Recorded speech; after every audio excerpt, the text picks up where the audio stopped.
नमस्कार मित्रांनो, बघूया आपण उद्या मार्केटमध्ये कशा पद्धतीनं ट्रेड करू शकतो ते.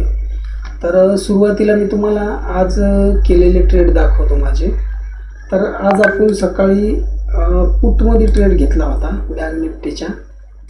तर बँक निफ्टीच्या पुटमध्ये जो ट्रेड आपण सकाळी केला तो ट्रेड जवळपास आपण 280 ते 290 म्हणजे या 10-15 रुपयाच्या रेंजमध्ये आपण बाईंगला पुट दिला होता आणि आपल्या पुटना जवळपास आपले दोन्हीही टार्गेट अचीव केले. म्हणजे 350 पर्यंत टार्गेट होतं, पुट त्याच्यासुद्धा वर गेलं. पुटना हाय जो केला इथं तो जवळपास 413चा केलेला आहे.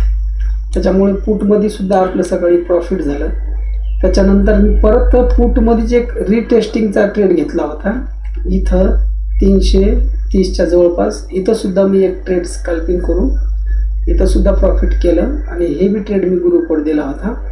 त्याच्यानंतर मी निफ्टीमध्ये 22,600च्या पूट, निफ्टीचं जे 22,600चं पूट आहे त्याच्यामध्ये ट्रेड दिला होता. तर मी बाईंग दिली होती त्याची 110 ते 120 या रेंजमध्ये आणि स्टॉप लॉस दिला होता त्याचा मी 95 रुपयाचा. तर आपली एंट्री बनली त्याच्यामध्ये. त्याच्यानंतर तो 99 रुपयापर्यंत आला. आपला एल त्यानं खाल्लं नाही आणि त्याच्यानंतर तो हळूहळू वर जाऊन त्यानं आपलं फर्स्ट टार्गेट अचीव केलं. 140चं मी फर्स्ट टार्गेट दिलं होतं, तो 146 पर्यंत गेला. अशा पद्धतीनं आज आपले समजे ट्रेड ओके निघाले. आता उद्या काय करू शकतो आपण, त्याच्यानंतर मी तुम्हाला फॉरेक्स मार्केटच्या बारेमध्ये सांगितलं होतं की फॉरेक्स मार्केटमध्ये सुद्धा आपण ट्रेडिंग करणार आहोत. मला तेवढं कोणाचा रिस्पॉन्स मिळाला नाही, 2-4 जणांचेच मला फोन आले. तरी मी आज त्याच्यामध्ये एक ट्रेड केला. इथं मी बाईंग केली होती आणि इथे एक प्रॉफिट बुक केलं. त्याच्यानंतर इथं सेलिंग केली ती. या फॉलमध्ये मी इथं प्रॉफिट बुक केलं आणि आता गोल्ड चालू आहे. गोल्डची प्राईस, गोल्ड आता या रेंजमध्ये वर्क करत आहे. तर ठीक आहे, आपल्याला आता उद्या काय करायचं. तर बघा, उद्या आहे बँक निफ्टीची विकली एक्सपायरी आणि विकली एक्सपायरी म्हणलं की एक्सपायरीच्या दिवशी शक्यतो त्या इंडेक्समध्ये मुवमेंट होतच नाही. ज्या इंडेक्सची एक्सपायरी आहे त्या इंडेक्समध्ये शक्यतो मुवमेंट होतच नाही जास्त. ते एका रेंजमध्ये फसतं आहे, ट्रॅपिंग करतं आहे. तर बघूया, आपल्याला व्यवस्थित जर ट्रेड उद्या भेटला बँक निफ्टीमध्ये तर बघूया. तरी मी तुम्हाला उद्याची प्लॅनिंग सांगून देतो. तर हे बघा, आज जवळपास 48,232 ते 48,250 हे बँक निफ्टीचा हाय आहे. तर जोपर्यंत 48,250च्या वर बँक निफ्टी जाणार नाही तोपर्यंत आपण बाईंगचा प्लॅन करणार नाही. ओरिजिनल बाईंग जे करायचे आपल्याला बँक निफ्टीमध्ये, तर हे 48,250चं हे जे लेवल आहे या लेवलच्या वरच बाईंग करायची. तर आणि दुसरी गोष्ट, आणखी दुसरा बाईंगचा प्लॅन कुठं करू शकतो. तर ही एक जे ट्रेंड लाईन येईल ना, या ट्रेंड लाईननं एक वेळ टेस्ट केलं, 2 वेळ टेस्ट केलं. आता इथं ओपन होऊन एक वेळेस बँक निफ्टी अशी परत त्या लेवलवर जाऊन रिटेस्टिंग करत या लेवलवर आली तर इथं आपल्याला 250च्या जवळपास परत उद्या एक सेलिंगचा ट्रेड घ्यायचा आणि 47,900 ते 940 या रेंजमध्ये एक बाईंगचा ट्रेड बनतो. पण हे आपण जे अनालिसिस करायलो, हे अनालिसिस माझ्या हिशोबानं, माझ्या व्ह्यूनं मी फक्त त्याला 10 पर्यंतच स्ट्रॉंगली यूज करू शकतो. 10च्या नंतर मार्केटमध्ये काय पोझिशन बनायला, डाटा कसा जनरेट व्हायला, ह्या समजा गोष्टी चेक करूनच मी पुढचा ट्रेड घेतो. कारण आज जे अनालिसिस करायला, आजच्या अनालिसिसला जर मार्केटमध्ये जो फ्युचर ऑप्शनचा डाटा बनणारा आहे, पोझिशन जे लोक बनवतात, तो जर आपल्या अनालिसिसला सपोर्टिंग असेल तरच मी त्या हिशोबानं ट्रेड पुढं प्लॅन करतो. नसता तो जर सपोर्टिंग नसेल तर मार्केटचा कल बघून समजा गोष्टींचं अनालिसिस करूनच मी 10च्या नंतरचा ट्रेड प्लॅन करत असतो. तर एवढं ध्यानात राहू द्या फक्त की 48,250च्या जवळपास आपल्याला परत एकदा उद्या सेलिंग करायची आणि 47,950 या दरम्यान आपल्याला एक बाईंग करायची. सेंटरमध्ये ट्रेड घेणं ट्रिक्स आहे, तुम्हाला करायचं तर करू शकता, पण स्कॅल्पिंग टाईपमध्ये करा. ह्या दोनच गोष्टी म्हणजे जे 2 लेवल तुम्हाला सांगितले या ठिकाणी ट्रेड करा. जर मध्ये काही असलं, मला फ्युचर ऑप्शनचा डाटा वगैरे समजा व्यवस्थित वाटला तसं मी ग्रुपवर तुम्हाला शेअर करतोच. आता आपण जाऊया निफ्टीच्या चार्टवर. तर निफ्टीमध्ये बघा, निफ्टीमध्ये मी आज जे 22,600चं पुट सेल करायला दिलं होतं, त्या पुटनं मी व्यवस्थित आपल्याला फर्स्ट टार्गेट अचीव करून दिलं.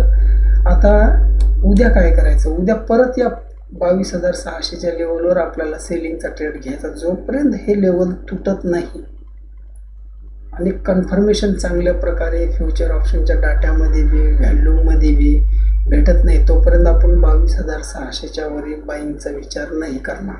तिथं आपण सेलिंगचाच विचार करणार आणि त्याचा टार्गेट राहील 22,400. हे जर लेवल तुटलं तरच मग आपण 22,200चा प्लॅन करणार. पण ही जे ट्रेंड लाईन यायली, जसं निफ्टीमध्ये तुम्हाला सांगितलं, इथं एक वेळ टेस्ट झाली, इथं टेस्ट झाली, तर आता उद्याच्याला हे जर असं 22,000ला टच करून प्राईज ॲक्शन करून जर इथं आली आणि इथं सपोर्ट घेऊन वर निघाली तर इथे एक बाईंगचा ट्रेड बनतो. कितीवर? जवळपास 22,350वर. तर लक्षात असू द्या की उद्या जसं बँक निफ्टीचं सांगितलं तसंच तुम्हाला निफ्टीचं पण सांगतोय की निफ्टीमध्ये 22,250 आपल्या 22,600च्या जवळ आपल्याला सेलिंगचा ट्रेड घ्यायचा आणि 22,350च्या जवळ आपल्याला बाईंगचा ट्रेड घ्यायचा. सेंटरमध्ये ट्रेड प्लॅन करू नका, ट्रॅपिंग होईल, असेल हंटिंग होईल.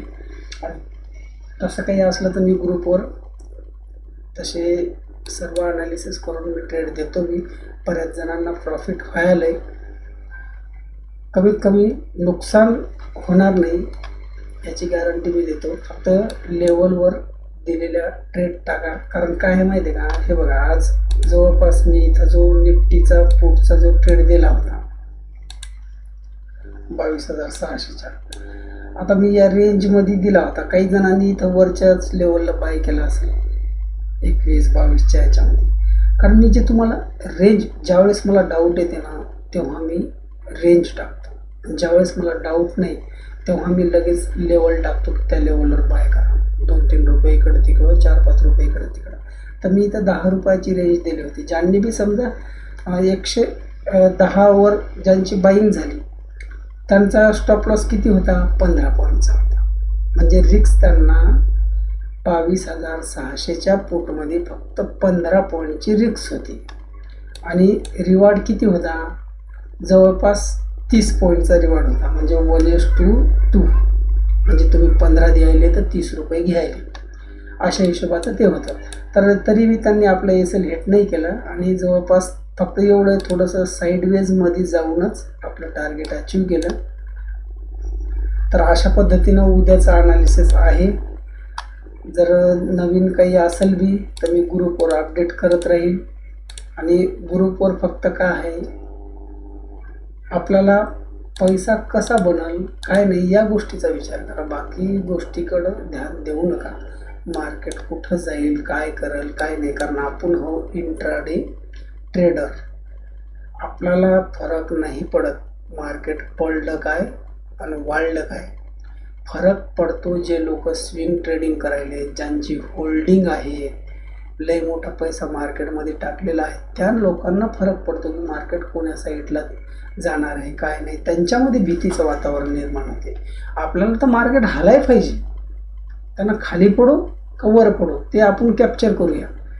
तर त्याच्यामुळं इतर दुसऱ्या कोणत्या गोष्टीकडे लक्ष देऊ नका आणि होईल तेवढं हे व्हिडिओ मी तुमच्यासाठीच बनवतोय, तर व्हिडिओला थोडं लाईक करत जा, कमेंट टाकत जा आणि तुमच्या मित्रमंडळींना सुद्धा चॅनलला सबस्क्राईब करायला सांगा. कारण मी ह्या समध्या गोष्टी फ्रीमध्ये करतो. तुम्ही बघला असेल ग्रुपवर जे मी ट्रेड टाकतो त्यांची ॲक्युरेसी किती आहे. माझं SL लय झालं तर बँक निफ्टीमध्ये 30 ते 35 पॉईंटचा SL असतो आणि निफ्टीमध्ये 15 ते 20 पॉईंट, याच्यावर मी SL देत नाही. तर तुम्ही विचार करा की मी ट्रेड किती पद्धतीनं अनालिसिस करून तो ट्रेड मी टाकतो. त्याच्यामुळं तुम्ही सुद्धा थोडासा सपोर्ट करा, आपल्या चॅनलचे सबस्क्रायबर वाढवा, लाईक करत जा आणि कमेंटमध्ये कळवत जा. तसं मी आता फॉरेक्स मार्केटचा एक नवीन ग्रुप बनवणार आहे. त्याच्यामध्ये जे ॲक्टिव्ह ट्रेडर आहेत, जे खरंच फॉरेक्स मार्केटमध्ये ट्रेडिंग करतात, त्यांनी मला व्हॉट्सअपवर त्यांचा फीडबॅक पाठवा, मी त्यांना त्याच्यामध्ये ॲड करून घेतो. चालेल मित्रांनो, व्हिडिओ इथंच समाप्त करतो आणि लक्ष करून व्हिडिओला लाईक करा. नमस्कार.